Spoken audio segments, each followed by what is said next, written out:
Well, good morning to everyone. Good morning, buddy. Good morning. How are you? Good.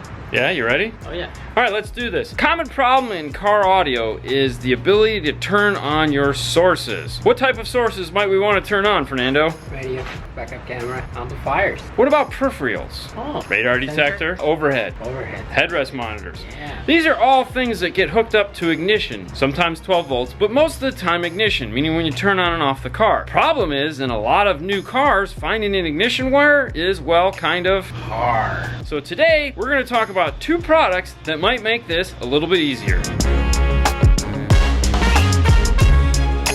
First up is the Pac Audio Ignition 3. Let's open it up and take a look. Inside there's some instructions and then the main unit itself. Now how this is designed to work, it has a red power input, constant 12 volts, and a black ground. These two wires are designed to monitor the output voltage of the car. When you start the car up, the alternator puts out more voltage and that will automatically turn on the accessory output. When the car turns off and the voltage goes away, it'll stay on for a certain amount of time and then shut off. The reason why it stays on for a certain amount of time is because this is also designed to work with stop-start vehicles and create that accessory output for you for like a radar detector or overhead monitors or all those things we talked about. There's a loop on here that is already cut right now because we were playing with it. That is designed to do is increase the amount of time that this will stay on. For those of you who aren't familiar with stop-start vehicles, what happens is as you sit at the light and your car shuts off, your voltage starts to drop down while you're sitting there. Under 2 minutes, your car is gonna go ahead and start back up. Well, when it starts back up, typically voltage drops down extremely low. This causes your aftermarket electronics to shut off and then turn back on. Small electronic devices like the ones we've talked about, this will keep them on. And the loop is for time. If the loop is intact, it will stay on for 10 seconds. This is ideal for doing one of those accessories where you're gonna be turning on and off your car and you don't have stop start. If you do have stop start, then what you can do is cut this, it'll keep it on for 140 seconds. Next up is the Pac Audio TR4. Let's open this up. Of course, there's instructions and then the unit itself. This unit has 4 wires. This is designed to do, it has a yellow, which is constant 12 volts, and a black, which is ground, and then it has a trigger wire and an accessory output. The trigger wire is what makes this thing very special. This is designed to do is use your radio's DC offset in order to turn this thing on and provide that accessory output. Now what a DC offset is the amplifier in your radio puts out 6 volts of DC to the speaker. When this senses that, it turns on the accessory. So this will play anytime the radio is on. When the radio's off, this shuts off. Now one more piece that we want to talk about here is the OBD-2. What this is designed to do is streamline the installation process. This has 4 wires. It has the 2 data wires here that you won't be using for either one of these installs. It also has a constant 12 volt and ground. Both of these style installations, in order to get constant 12 volts, you can use this device and attach it to the yellow and black here or the red and black here. If you're doing the Ignition 3, these are the 2 products you'll only need. This will plug into OBD2, these 2 wires hook up here, and you'll have your accessory output. When doing the TR4, you'll need to go ahead and also tap a speaker to get your accessory output. At this point, if you're saying, I'm confused. I have no idea what you're talking about. Don't worry. We're gonna go ahead and install these things and show you how they work. Are you ready?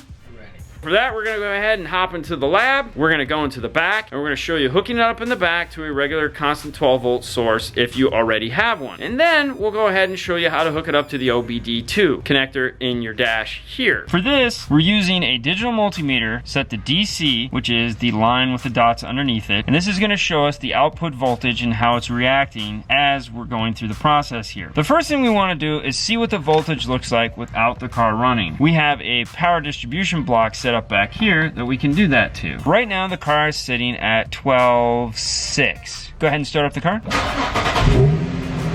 And you saw how low that dropped, but with the car running, we're at 14.2 volts. The Ignition 3 is gonna use that to turn itself on. What we have to do is take the black and connect it to ground, and take the red and connect it to 12 volts.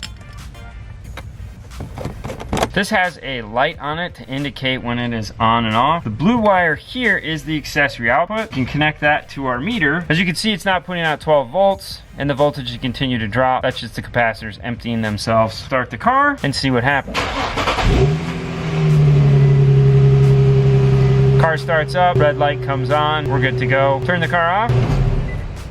Now once the voltage drops down, it'll go ahead and sense that, and at 10 seconds after that, this will shut off and power will start to go down. The light went off and the power is going to slowly start to go down. Because there's not an actual load on it, it's going to go down very gradually. If we undo the brown wire here, that's going to increase the output time on this to that 140 seconds. That's where the stop start feature comes on, because like I said, your car is only going to stay stopped for 2 minutes. 2 minutes is 120 seconds. This is designed to stand 20 seconds past that. Now the only limitation on this is the output for the accessory here. It only has a 2 amp maximum output. What that means is that if you're going into a situation where you're going to be turning on a lot of things, you're going to have to add a relay. Next, we'll take a look at the TR4. It has a constant and a ground. It also has the speaker level trigger. So for that, we're going to hook it up to our radio's speaker output and use the DC offset. Some of you are saying, well, what is DC offset? So let's take a look. How you test for the DC offset is you take your positive speaker probe and you attach to either one, positive or negative, speaker lead output, and you take your negative probe, and this goes to the car's chassis ground. And then you turn the radio on,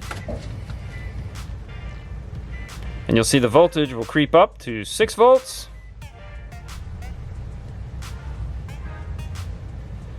And it's going to start to slow down and top off. And that is your 6 volt DC offset. Now when you turn the car off, it turns right off. A lot of new amplifiers actually use this in their high level section to turn on that amplifier. It's a great turn on and turn off. As you can see, it's extremely reliable. I mean, key on, it's on, key on, it's off. Where it becomes kind of strange is there again in the modern vehicle, like an F-150 or something like that, where the radio actually stays on for a little while because the audio is still playing like door chimes or something like that. It's still gonna turn off, it's just gonna take a little bit longer, so it's still totally usable. The green wire here is what's going to hook up to the speaker wire output. Positive or negative, doesn't matter. And then the blue wire, just like the Ignition 3, is your accessory output. Let's wire this in.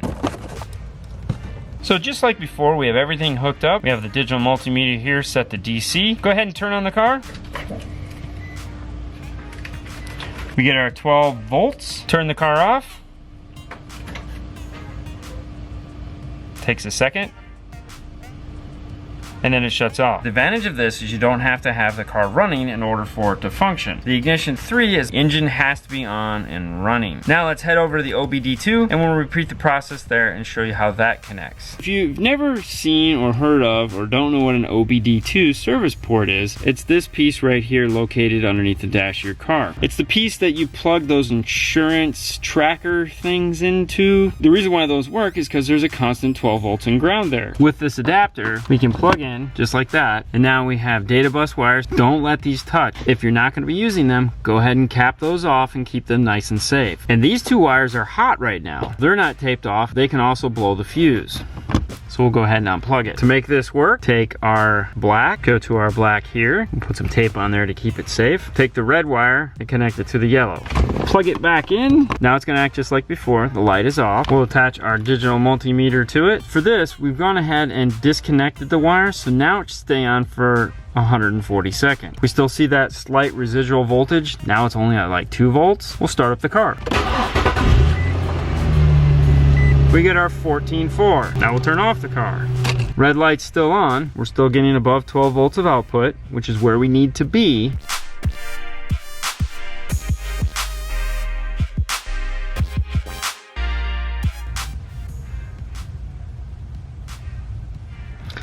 And there you go. That was a long stoplight, wasn't it? Yeah, kind of was. The voltage is going to start to drop because this is turned off. For the TR4, yellow goes to yellow, black goes to black.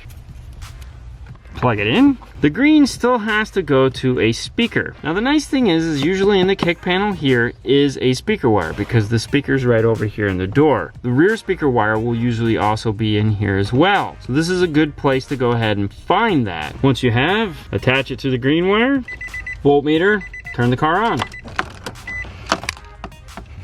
And we get our 12 volts of turn on. Turn the car off.